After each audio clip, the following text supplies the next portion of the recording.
ito nga po ang Tractor Mitsubishi gloves. Yan. Ito po yung dayami dito sa Japan. Yan.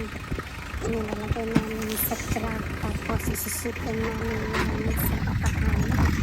Tapos yan, karga-karga. Tapos binibilisan na namin ang paglalagay o pag-shipping kasi malapit ng umulan. Tignan naman yung ulap, guys.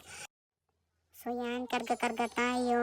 12 ang kayang ilagay dyan. Pagkatapos ay tataliin para hindi mahulog. So ayan na nga, umakyat na si Inday. Tapos sasayaw-sayaw yan. Kala mo hindi nahihirap. Pagkatapos yan, pupunta na kami sa company ng bakahan. Kasi itong nakikita nyo guys, sakura yan.